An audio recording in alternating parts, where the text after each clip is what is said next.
Hey folks, today we are going to be talking about the relationship between trees, people, and the law that surrounds some of the things that we do in our industry, that others do in our industry, that impact people in trees. And so in looking at this or in studying this, we have to look at the relationship between trees and people. And so when we consider people, usually the first thing that the average citizen would think about is one of two things: their safety and also the great things that trees do for them. So all of the health benefits that they might see from trees, all of that clean, fresh air they breathe is from trees, the economic benefits that they may see because they have trees on their property, the social benefits that they may see in their neighborhoods as a result of trees, the environmental aspects and benefits that trees provide.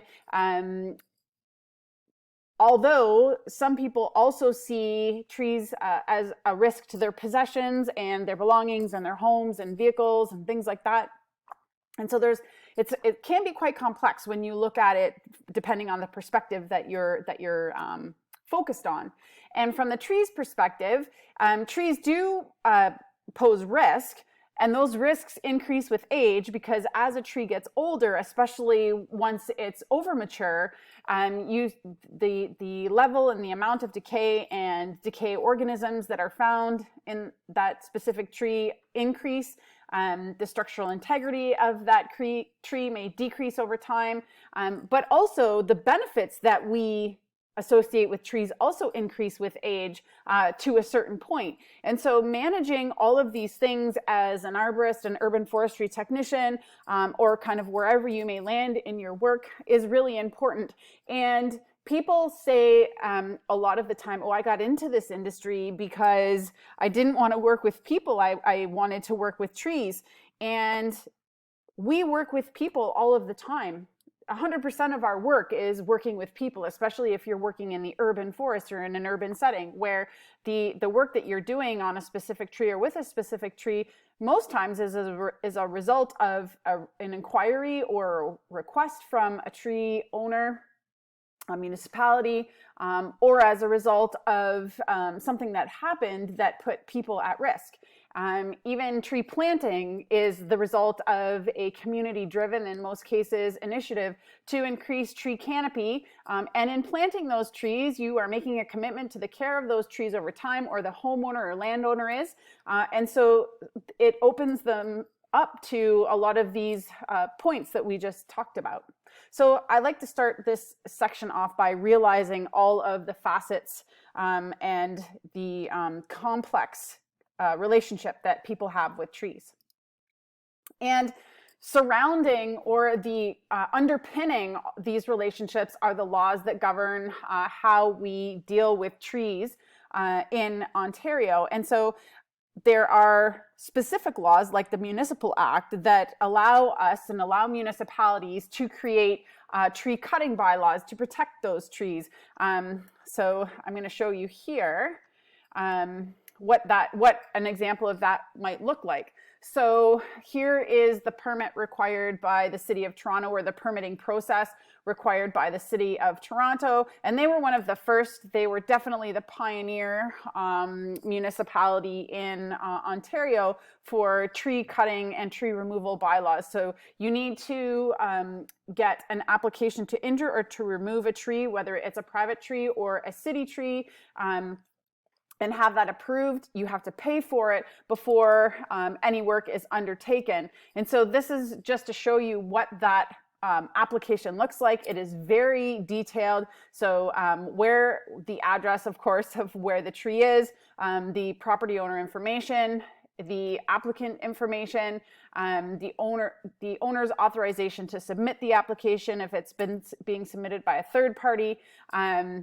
more information about the process that you are requesting to have happen to the tree, and then a fee calculation, which I think is really important because people always tie money with, if you have to pay for something, you think long and hard about it, especially if you have to pay a lot of money. And so you'll see here in this piece For if the tree is a private tree, you have to pay $121 per tree. If it's a city tree, $362 per tree. So I think it's interesting that there is a fee schedule associated with this permitting, and that makes people think twice about whether they really do want to remove the tree. Now, some people will say, well, you know, how do they enforce this? And, you know, I would say in honesty, it's been very difficult in talking. I have several friends who work for the city of Toronto.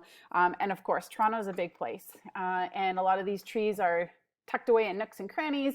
And for whatever reason, it is difficult to enforce. But the concept behind this process, I think, is a good one because it does help to protect a lot of heritage trees, large diameter trees, or healthy young trees that have the potential to growing into those trees that are going to provide us with benefits. And City of Toronto is not the only one that has tree cutting bylaws in effect. Even the city of Peterborough a couple of years ago worked towards creating a tree preservation bylaw. Unfortunately, they just didn't have the resources or infrastructure to enforce that level or that stringent of a policy, and so they've gone back to review. But the intent is a good one, in my opinion, because it does help to protect urban trees. Not that long ago, it was really easy to start a chainsaw and remove any tree you wanted. And now there are things in place to help control the amount of urban trees that are being removed, really for no reason. And in 2001, I posted a link to the Woodlot Association there in the PowerPoint if you want to read this for yourself. But a study in 2001 listed 24 municipalities, and that's a long time ago, almost, 20 years ago, 24 municipalities that had tree cutting bylaws. So there's definitely more now. Those were under the Forestry Act, and then several more under the Municipal Act that were created. So here is what tree cutting bylaws are prepared for under now. This is the Municipal Act, and under Section 135, it includes tree bylaws and who is allowed to create tree cutting bylaws and things that or factors that need to be met in order for those bylaws to be applied. And so I think this is an important piece of legislation that you should be familiar with at least. You can explore it on your own time. And we don't want to get too far into the weeds with legislation, except to note that these tree protection, tree conservation, whatever you want to call them, bylaws are an important step forward in conserving our urban canopy and our urban forest. And now you hear a lot of arborists especially talking about the joy of pruning instead of removing, and that there is no satisfaction in removing a tree. And a lot of times removing trees is necessary, but not all of the time. And so looking for other options to keep the tree around for a longer period of time is what we should work towards. So those are just a few pieces of parts of bylaws. So what is your role? And you know, when you entered into Fleming College, you may not have thought about yourself being involved in a legal case where you are going to be called upon, in some cases as an expert witness, to talk about your experience in a case. And so if you are in arboriculture or you consider yourself an arborist, there's a good chance you'll be called at some point or another, or asked about a legal case or what you think about a legal case as an urban forestry technician, or as just an expert in general, whether you would call yourself an arborist, an urban forestry technician, or just a good old-fashioned tree hugger. You may be called as a witness. And so there are some things that we'll talk about that you need to consider in that very important duty or that very important role. And a lot of the knowledge that you gain here at the college and that you continue to gain as you leave in continuing education and professional development could position you well to become perhaps a consultant or someone who focuses on law in Ontario or other places, Canada, and the world. So this is the book that I highly recommend. This is the newest 2018 edition by Julian Dunster, Trees and the Law in Canada. And the case studies that you will be working on at the end of this little session all come out of this book or his 1997 book talking about trees and the law in Canada. And so if this is something that interests you, I highly recommend you purchase this book. I have the book right here. I'm trying to see how much I paid for it. I don't recall it being too much money, but it's definitely worth it if this is something that you want to get into. Most of these cases were precedent-setting cases where the results of the cases were then the bar for any future cases that came up that had similar elements in them. So I highly recommend this book for sure. And you don't have to be a lawyer to understand the basic concepts of trees and the law. And so it's first important to identify who is responsible for trees. And so generally speaking, it is the landowner or the tree owner who is responsible to make sure that a tree or trees on their property don't pose risk to other people. And when we talk about responsibility, it is anyone who either owns the tree or is employed to look after those trees that would be responsible if something were to happen. So the person who should be inspecting the trees or having a peek at the trees to make sure that they're not posing risk. And for most of us, if you're a trained arborist or urban forestry technician, you are trained in tree identification, you're trained in decay assessment, you're trained in pathogen identification, insect identification. So you have all of the pieces of knowledge that you need to be responsible and to take on that responsibility. So it should make sense, and we'll talk about this in a minute, that you have a higher level of responsibility. So just looking at this picture, I don't know where this is, I took it from the internet, but this is a picture of a conifer that's busted off, or a pine tree that's busted off over, this looks like some kind of road or path. And so whoever, either the owners of this property or the person responsible for maintaining these trees or this landscape, would be responsible for having identified, because you can see this tree is dead now. Who knows when this picture was taken, but let's assume or imagine that the tree was standing and those needles were yellow and dead. That would have been an indication that that tree should have been removed prior to this failure event. Most tree cases are dealt with in the civil law area, or what is called tort law. And the word tort has its origins from Latin meaning tortus, which means wrong or injustice. And this is basically an area where someone, either called the victim or the plaintiff, has suffered some type of personal injury or damage as a result of the wrongful acts of others, whether it was intentional or not. And we'll talk about that in a minute. So this isn't criminal law. It's completely separate. And oftentimes a lot of the tree-related cases are solved out of court. So a settlement is decided upon without even going to court. But the process includes the person or persons, the plaintiff or plaintiffs, who initiate the lawsuit. So this is the person that believes they have been wronged or has suffered some kind of damage or injury, and they would file a writ of summons, or just called a claim. And in this claim, they describe the incident, they describe what happened, their account of the incident or the event, otherwise known as their side of the story, and how it happened. They talk about the damages that they incurred as a result of that accident or incident, and they also list what they want as a result of the damages or the injury. So it could be a stop action, it could be monetary compensation, the list goes on, and it depends on the plaintiff and kind of what they want to see done. And then the flip side of that coin is the defendant. So the person who is allegedly to have caused this problem that the plaintiff is stating. And they have an opportunity to respond by filing a statement of defense.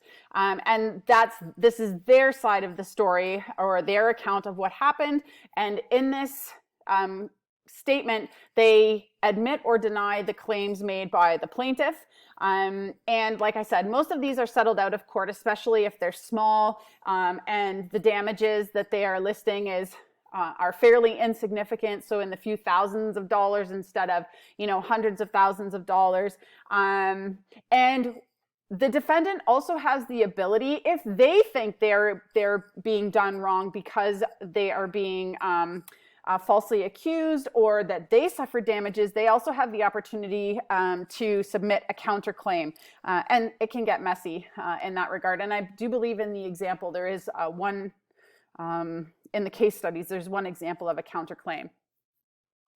So once the claim or the writ of summons has been filed, and the defendant has filed their counter or their description of the events, then cause has to be established. So there is a discovery phase period after the two submissions have been made, in order for the lawyers and the folks involved with the case have time to research and fact find. Basically, they go on a fact finding mission.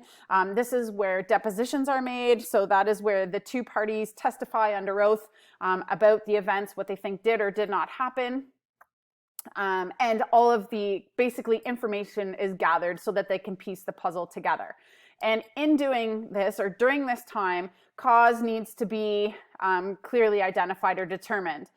So was there a trespass? And in a lot of tree-related cases, this is the big thing that a lot of the cases end up winning as a result of. So sometimes it has nothing to do with the damages incurred or the financial compensation.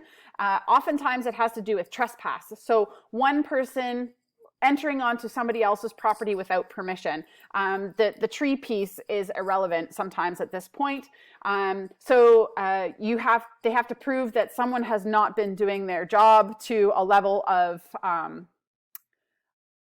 standard, and we'll talk about that in a minute.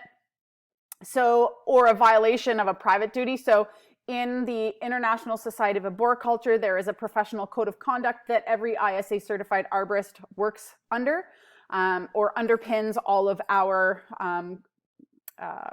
practices in industry. Or there is a cumulative effect that has caused damage over time.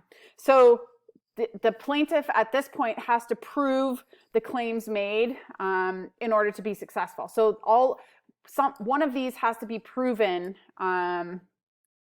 before, or to find just cause.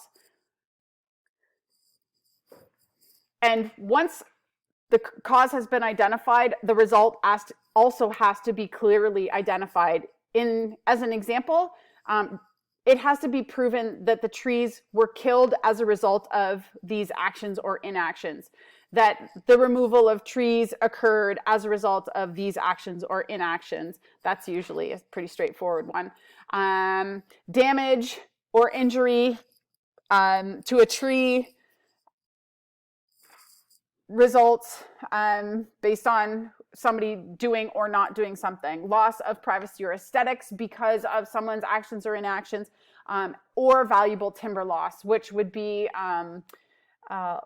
clear cutting a lot, or removal of trees where the timber was valuable, as an example. So the results, they aren't inclusive in this list. There are a lot out there that we didn't include, but these are the major ones that you find a lot of the time dealing with landowners and things like that. So elements of a court case. We are just going to go over the basics in this course. And so when we talk about a level of care, there are two terms that you should be familiar with. The first is duty of care. So that's knowing when something should be done to prevent damage or injury. So even an average homeowner or an average citizen can look at a tree that's got a dangling limb, like dangling by a single fiber, and know, oh, holy smokes, I should do something about that tree. But the standard of care is different. So that is maintaining your trees to a standard that means that they will not cause damage or harm to others.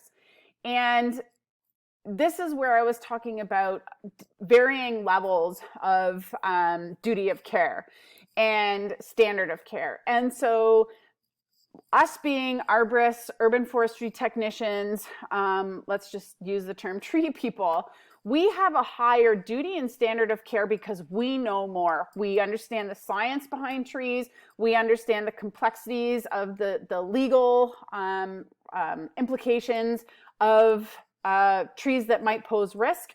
We understand about trespass. We understand about all of the kind of underlying things that regulate how we work with trees. And so we have a higher duty of care and standard of care than the average citizen who doesn't understand tree biology. A lot of people don't even understand the difference between a deciduous tree and a coniferous tree, never mind the wood soundness and structure of different species of trees. And so, you might have someone call you about a larch or a larix that lost its needles at this time of year and say that their tree died, and you would know because you have the education to say, actually, it's not dead. This is, a trait of the species, blah, blah, blah. So professionals and organizations like municipalities who have professionals on staff have a higher standard than the average citizen. And it's important to remember that when you're dealing with your clients, and also if you're related or if you're involved in any of these cases where it relates to the standard and duty of care. So here's a good example. So the average homeowner might have this tree, and in fact, it looks like it in this picture, might have this tree growing in their backyard. No big deal. And that seam, you can clearly see a seam on that tree. And what you may not be able to see, right at the very top, it looks like there's a small cavity or opening, but this forks to a double stem. So it's two stems with that large seam. Now, after spending a lot of time in industry, we've seen a lot of these trees fail where if the positioning of the tree lends itself to high winds and things like that, force on one side or the other could cause that seam to fail because in a lot of cases, in this instance, the wood fibers are not connected down the center. So what we would do in this instance is to assess the risk. So see if the tree does fail, what are the implications? And if the answer is the risk is too high, we don't want to take that risk, then the tree would be removed. Or we could install some kind of aerial cable or bolt or both in this tree if we wanted to preserve it. But at our level, we have a duty and a standard of care to say we should do something.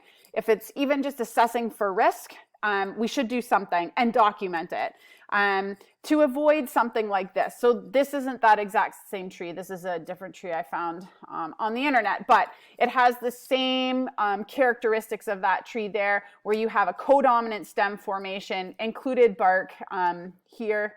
Whoops. Let me get my pen. Included bark developed here. And for those of you who don't know what included bark is, do not worry. You'll learn about that next semester if you're just in semester one, which leads or makes this tree prone to failure, which is what happened here. So we do definitely know more about trees and so have a responsibility to act. If you are negligent, that is something that people are trying to prove a lot of the times in tree-related cases where the owner of the tree may have been negligent because they didn't remove a limb that had been dead for a number of years, for example, and fell on the neighbor's car. So this is straight from the internet, but negligence is a breach of duty of care that causes harm due to carelessness. And so if a person intentionally causes the problem, then that would be an act of commission. if a person fails to prevent or remove a problem, like pruning their dead limb over the neighbor's driveway for a number of years, that's an act of omission. And those two things are very different.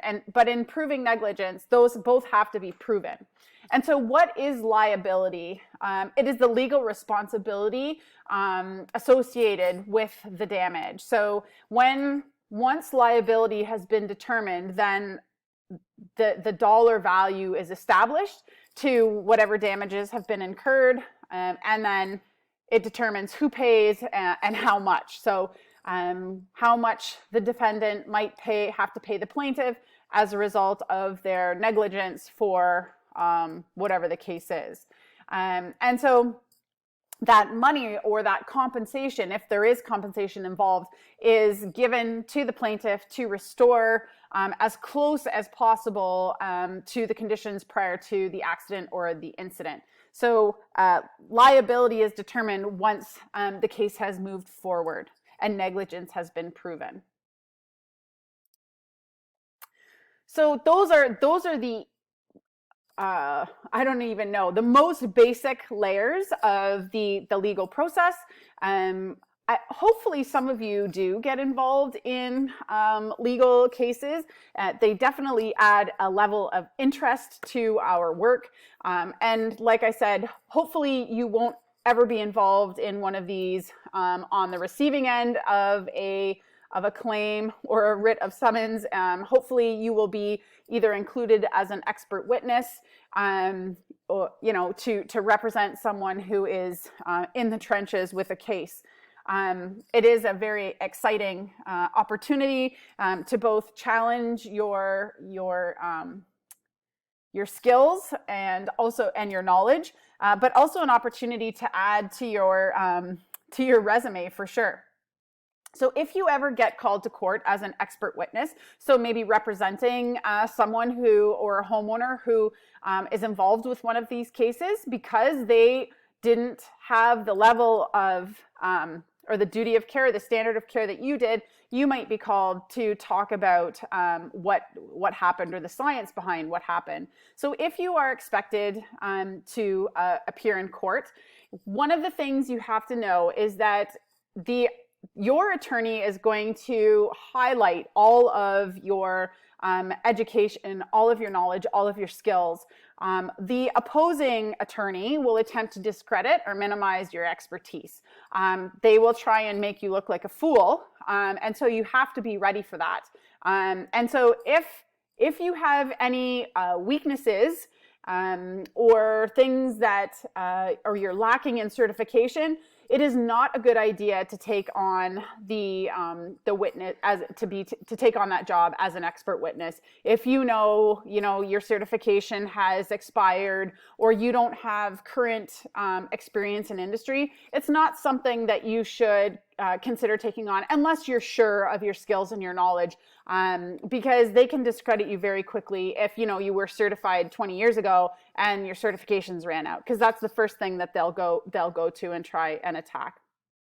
And both parties will typically have expert witnesses, and so it's going to be one against the other. So you want to make sure you have a really strong, if you are going to appear and represent, you want to have a really strong CV and list of credentials, something to work towards when you're done here at the college.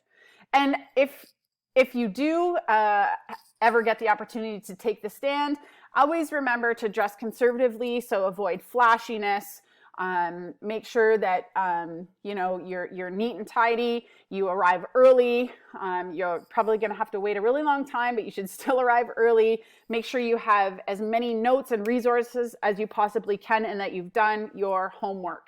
Researched and read and made notes about the topic that you are representing on. This goes without saying, but always tell the truth. Do not make up information or falsify information. You need to just state what you see and what you know. Don't be an advocate. Leave your emotions at the door. And I talked about this already, but be selective about accepting cases. If you get that spidey sense in your gut, not just nerves, but the one saying, I don't really know that I'm cut out for this, then there's a good chance that you're not. You must be 100% confident with what you know and what you do to sit on the stand and make a case for whoever you're representing, the plaintiff or the defendant. And make sure that you use the most up-to-date and accurate resources. That goes back to being organized and taking notes. So if there is new science supporting something, then make sure you are well-read and well-versed and up-to-date with the most current information. So I made that statement, you know, if you were certified 20 years ago and you've done nothing to maintain your certification, just make sure that you're up-to-date. And if it's not up-to-date, that you have some reason why you haven't maintained that level of certification. Maybe you've just still done your research and read everything, but you've just let that lapse. So just make sure that you have all your T's crossed and I's dotted. So the next thing that we want you to do is to read some case studies that are real case studies, tree-related case studies, and read through all of the different scenarios. Once you've read through all of the case studies, select one that hasn't been covered. So go to the discussion post board. The benefit of doing this quickly or early on in the week is that you will get pick of the litter as far as which case studies have been selected. So go to the discussion board, see which case studies haven't been selected, and then pick one that hasn't. And for that specific case study, you have to list the name of the case study, who is the plaintiff, who is the defendant, and explain briefly what you think the outcome of the case should be and why. There are a lot of really great case studies that we've included about boundary trees, trespass, road salt, pesticide damage, third-party contribution to an incident. So there's a lot of really neat ones that we've included for you to have a look at. So that is your homework for the Trees and the Law segment of this week's content, is to complete your case study. That can be found in the Week 12 folder of D2L under Trees and the Law case studies.